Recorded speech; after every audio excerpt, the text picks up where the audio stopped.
Cette émission vous est présentée par votre réparateur informatique. Votre réparateur informatique vous offre une gamme complète de services, réparation d'ordinateurs en tout genre et entretien en atelier ou à domicile. Votre réparateur informatique, la solution à vos problèmes. Contactez-nous. Alors, bonsoir tout le monde et bienvenue à cet épisode de ISQ.media. Ce soir, je suis en compagnie de Christian Gingras. Salut Serge. Ça va bien? Ah oui, très bien. Après quelques semaines de vacances, on est en forme. Et en plus, nouveau retraité. Oui, nouveau retraité. Hey, Je wow! ne voulais pas le dire trop fort, mais... Ben, on va en parler. Félicitations. Ben, on est content merci. pour toi. Toute l'équipe est contente pour toi. Profite de ta retraite. Tout à fait. C'est pas tout dans ton garage. Non, non. C'est bien commencé. Oui, c'est ça. Écoute, ce soir, Christian, on va parler de Équipe Québec. Oui. OK. Des diamants aussi. De Des Québec, diamants donc aussi. de baseball. De baseball. On va parler prochainement du Grand Prix de Trois-Rivières et des passages insolites. Tout à fait. Et si on commençait avec Équipe Québec? Oui, bien écoute, on va commencer par l'explosion de points de vendredi dernier. Une victoire de 19-1 d'équipe Québec contre les Jackals de New Jersey. Contre New Jersey. Oui, c'est les anciens rivaux contre lesquels ils ont gagné plusieurs championnats dans la Ligue Can-Am. Donc, 19-1. Malheureusement, ils ont perdu les deux matchs suivants, samedi et dimanche. En fin de match, là, des erreurs ou des mauvais lancers. Une mauvaise fin de semaine pour Équipe Québec. 19-1, méchant match. Vraiment, vraiment. Donc, ils ont aussi signé dans les derniers jours, dernières semaines, un nouveau frappeur, un gros frappeur. On a hâte de le voir en action. Donc, c'est Kevin Watley qui a déjà joué professionnel depuis 2018. On est toujours en attente aussi de Jalen Jackson, le grand Jalen Jackson. Toujours pas rendu avec l'équipe. Toujours pas rendu. Patrick Scalabrini nous dit que des problèmes familiaux ou une situation personnelle le retient toujours à la maison. Donc, l'équipe l'attend d'une journée à l'autre. Donc, on a bien hâte de voir Jalen Jackson arriver parce qu'il va pouvoir faire... Peut-être la différence. Oui, une différence. En tout cas, faire voyager la balle, c'est certain. Sûr, Absolument. Par contre, en attendant Jalen Jackson, les joueurs québécois font très, très bien. Donc, on parle de Glaude, de Pelletier, de Lacroix, de Cienfuegos. On les voit souvent dans les résumés des matchs. Ils produisent des points, ils lancent bien. Donc, on a vraiment des bons Québécois. Ils représentent bien l'équipe Québec. Tout à fait. Ils sont habillés en bleu, équipe Québec. Comme Tampa Bay. Quelle autre équipe est habillée en bleu avec beaucoup de Québécois? Tampa Bay. Oui. Fait que c'est un peu le même principe. Écoute, quand tu t'appelles équipe Québec, c'est un peu normal que tu aies des Québécois. Oui. Mais quand même, on parle de baseball professionnel. Alors, il faut le souligner. On a vraiment beaucoup de Québécois qui font le travail. Cool. Malheureusement, on va avoir des nouvelles dans les prochaines heures, mais il semble bien que l'équipe Québec ne reviendra pas au Canada d'ici la fin de la saison.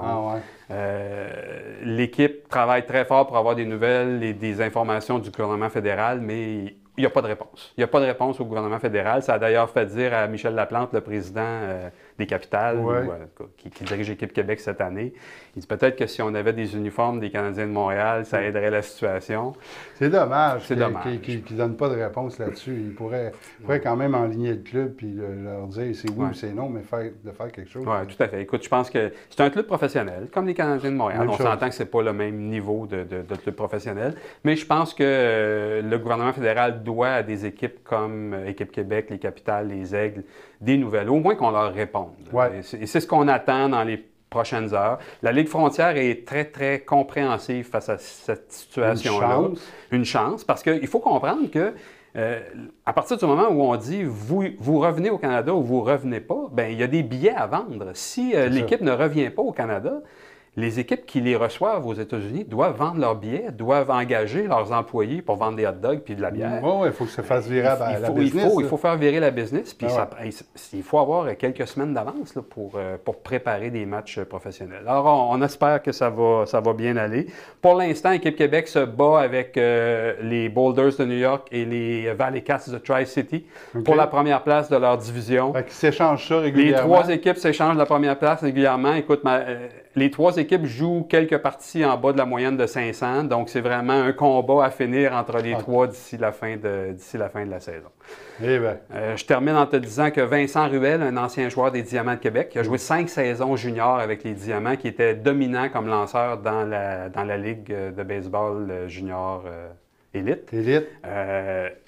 a maintenant rejoint Équipe Québec aux États-Unis. Il a déjà lancé à quelques reprises comme releveur et ça se passe bien pour lui. Bon, ben, c'est le fun pour Vincent de voir qu'il performe avec Équipe Québec. Et tant qu'à parler de Vincent, on pourrait parler des diamants aussi? Ben oui, tout à fait. On a commencé à suivre la saison des diamants cette année pour vous autres aussi. On rappelle que les diamants ont été champions de leur ligue en 2019 et en 2020. Donc, on essaie de faire un triplé cette année. Un début de saison pas difficile, mais avec des hauts et des bas. Bon, des défaites, des victoires, un peu, ça se passe difficilement dans certains cas. C'est un début de saison, il faut le dire pour tout le monde. Ce qui est important de mentionner, c'est que dans la Ligue, cette année, à cause de la COVID, on joue encore des matchs intra-division. Donc, toujours cette année, on joue contre Charlebourg, Trois-Rivières, Saguenay et Québec. Donc, c'est les quatre équipes, les quatre mêmes clubs que l'année passée qui se rencontrent jusqu'aux séries éliminatoires où là, on va voir des équipes du reste de la province. Et ce qui est le fun pour cette année, c'est que le stade Henri Cazot à Charlebourg est en rénovation. On va remettre du synthétique et on refait les gradins. On refait vraiment un beau stade. On met des sous au stade Henri Cazot. Ce qui veut dire que le domicile des Alouettes de Charlebourg, c'est le stade Canac. Wow. Donc, à peu près les 3/4 des matchs des Diamants se passent au Stade Canac cette année parce que tous leurs matchs contre Charlebourg ont lieu au Stade Canac, qu'ils soient visiteurs ou les locaux. Ou les locaux, oui. Donc, c'est vraiment intéressant. Ça coûte 6 $ aller voir du baseball junior au Stade Canac. Pas cher, donc, si on n'a pas de baseball professionnel, puis même si on a du baseball professionnel, ils jouent là. Au mois de juillet, ils sont là. Ils jouent là. Donc, si vous voulez voir du baseball au Stade Canac de bon calibre, allez les encourager. Nos juniors, c'est nos prochains joueurs professionnels. C'est ça, je m'en ai dit. Ça, c'est ceux qui vont probablement être avec les Capitales prochainement ou Trois-Rivières ou peu importe. Et ils vont monter, ces jeunes-là. Des fois, c'est le fun de les voir graduer dans ces autres ligues-là. Oui. Carl Gélina, nouvel entraîneur.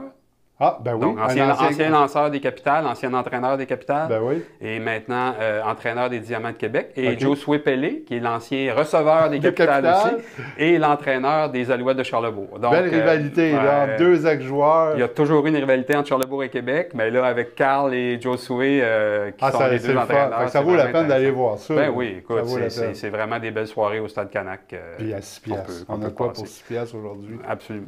On n'a pas grand-chose. On n'a pas grand-chose. Juste en terminant pour la Ligue junior, ce sont les Aigles de Trois-Rivières qui actuellement mènent la division. C'est l'équipe qui va le mieux en ce début de saison. On va voir comment ça va aller pour le reste de la saison. On lui souhaite une belle saison, puis on va sûrement aller prendre des photos. Nous, on les suit. Moi, je suis là aussi souvent que possible pour prendre des photos, puis on place ça sur notre page Facebook qui est ISQ.media. Fait que si vous voulez voir Christian en vrai, vous allez voir les diamants, puis vous allez voir Christian à prendre des photos. Ça me fait plaisir de vous saluer. Ah oui, c'est sûr. Chemin d'insolite, tu nous parles de ça? Des passages insolites, c'est presque la même chose. Passage insolite, excusez-moi. Écoute, c'est organisé pour la 8e année, pour le 8e été par Exmuro. C'est un organisme sans but lucratif. C'est de l'art public. Quand même. Donc, de l'art sur rue. Cette année, en 2021, c'est l'édition... Moi, j'ai vu les 7 premières éditions. Cette année, c'est de loin la plus étoffée, la plus ambitieuse. Il y a vraiment des œuvres qui ont demandé beaucoup de travail, qui sont complexes. Vraiment. On a vu sur des photos que tu as pris une voiture à l'envers avec du gazon. Il y a même 3 voitures. 3 voitures, oui. Donc, ça part, ce qui est important de mentionner, c'est 21 œuvres, dont certaines se répètent. Pas se répètent, mais se déclinent en plusieurs saveurs, si on veut. Donc, il y a plus que 21 œuvres à voir sur le parcours. Il y en a 18 en Basse-Ville. Ça part de la rue du Petit-Champlain, ça passe par la rue Saint-Paul, par devant la gare du Palais et tout ça, et ça s'en va jusqu'à l'intersection Saint-Joseph et L'Angelier. Donc, quand même, on va quand même ça fait une belle marche là, pour aller voir ça. Tout à fait. Donc, ça va assez loin. Et on a 3 œuvres en Haute-Ville, près du Grand Théâtre, à la Citadelle et devant l'Assemblée nationale. On appelle ça des œuvres satellites. Ce qui est intéressant cette année, parce que c'est un petit peu compliqué de trouver toutes les œuvres par les années passées, sont disséminées en ville. Et là, on a des marqueurs jaunes sur les trottoirs et dans les rues.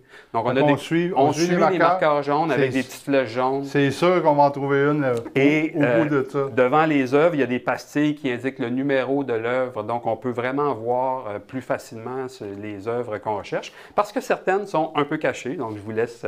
les trouver. Je vous laisse laisse les découvrir. Certaines sont très grosses, sont impossibles à manquer. Mais il y en a d'autres qui sont intéressantes. Vraiment, donc c'est... Puis le quartier général, il est à l'espace 400e, ouais, en face du bassin Louise. Bien, l'espace 400e a été acheté par la Ville de Québec dans la dernière année. Donc, ils ont offert le bâtiment à Passage Insolite, qui en a fait leur quartier général. Et on retrouve aussi le Museum of Bad Art. Donc, ça se dit en anglais parce que c'est un musée de Boston qui a prêté la majorité de ses œuvres pour l'été. Bad Art. C'est le musée des mauvaises œuvres.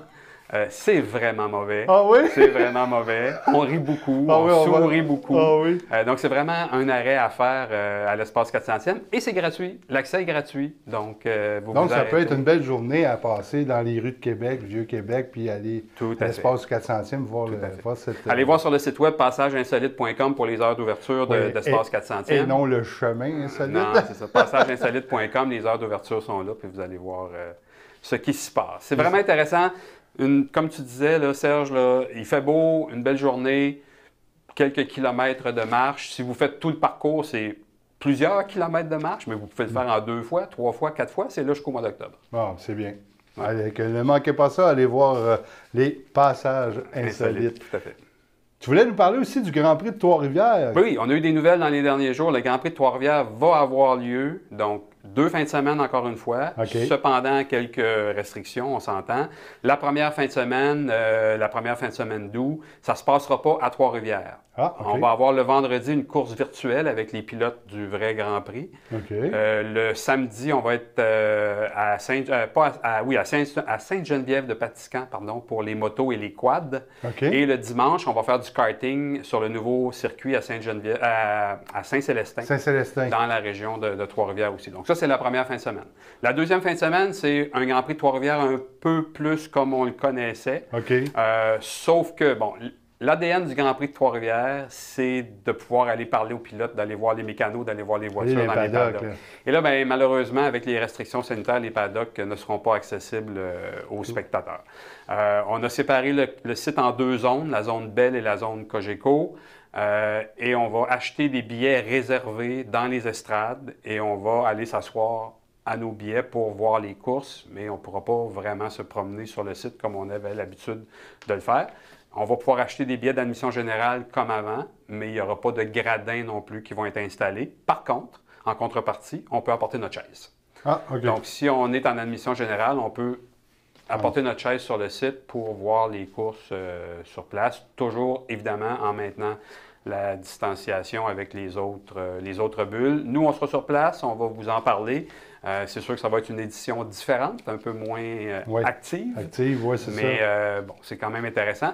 Une nouveauté. Oui, je voulais justement que tu m'en parles de cette nouveauté-là parce que on en parlait hors d'onde un peu tantôt, puis on trouve ça... En tout cas, j'ai bien hâte de voir. J'ai aussi beaucoup hâte de voir ce que ça va donner parce que sur papier, s'il y a quelque chose qui ne fonctionne pas... Ça ne fit pas, hein? Non, il y a les voitures Modified Dirt, donc les dirt modifiées. S'il y en a qui ne savent pas de quoi on parle, c'est les voitures avec des grosses roues un peu carrées, avec un toit un peu croche, qui d'habitude sont sur des petits ovales en terre battue. Et là, ben, on va les voir sur le circuit de course, un circuit routier à Trois-Rivières sur l'asphalte. Oui, parce que ça ne tournera pas toujours sur le même bord. Là. Non. Ça tourne pas toujours sur le même bord, puis 2, c'est sur l'asphalte. Je sais pas.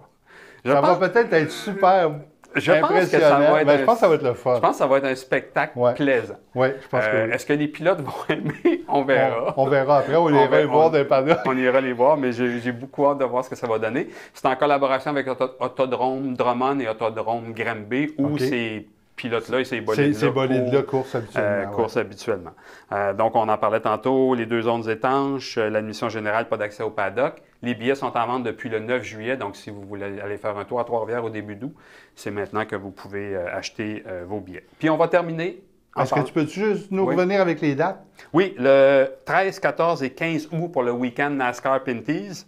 Il y aura en plus, là, je le vois ici, Nissan Sentra, la Formule 1600, la série CTCC et le Super Production Challenge. Donc, quand même, beaucoup d'actions sur la piste, comme toujours à Trois-Rivières. Cool. Et je voulais terminer en te parlant de Raphaël Lessard. Oui. Qu'on va peut-être voir à Trois-Rivières en NASCAR parce que... Dans la série Pinty's? Oui, parce qu'il là, il remplace Donald Teague, pour la première course de la saison NASCAR Pinty's parce qu'il s'est blessé, en Ontario. Donald Tige s'est blessé à une main, donc de 4 à 6 semaines d'absence. 4 à 6 semaines, ça nous mène peut-être au Grand Prix de Trois-Rivières. Est-ce que Donald Tige va vouloir être au Grand Prix ou va laisser le volant à Raphaël? Est-ce que Raphaël va se trouver un autre volant? Peut-être. Oui, peut-être, parce que là, le fait de remplacer Tige, peut-être que si ça ne marche pas pour le Grand Prix, il y a peut-être une autre équipe. Donc, c'est à suivre. Wow! Hey, on a quand même beaucoup de choses. Les Diamants, l'équipe Québec, Grand Prix de Trois-Rivières. Ouais. Il se passe quelque chose cet été à Québec. Oui, même si on est en restriction, il se passe quelque chose. Puis on parlait des passages insolites tantôt, mais la Ville de Québec, vraiment là, animée, colorée. La Ville a ajouté du mobilier urbain partout, des parasols, des chaises Adirondack, des tables de pique-nique. On en voit partout. La plage d'Youville, c'est magnifique, c'est beau. Allez voir ça. Allez vous promener en ville cet été, là, parce qu'on ne peut pas sortir. De toute façon, on ne peut pas aller ailleurs. Hein? Allez vous promener en ville. Elle est belle, notre ville, cet été. Hey, bien, merci beaucoup, Christian. C'était fort agréable, encore une fois, que tu viennes nous parler de tous ces projets-là, toutes ces belles choses à faire ici à Québec. Alors, je vous dis encore, merci beaucoup d'être là. Partagez en grand nombre. Et puis, si vous avez des commentaires, vous avez des émissions dans lesquelles vous voudriez qu'on parle, des sujets, n'hésitez pas à communiquer avec nous. Puis on vous dit à la semaine prochaine. Bye bye. Cette émission vous est présentée par votre réparateur informatique. Votre réparateur informatique vous offre une gamme complète de services, réparation d'ordinateurs en tout genre et entretien en atelier ou à domicile. Votre réparateur informatique, la solution à vos problèmes. Contactez-nous.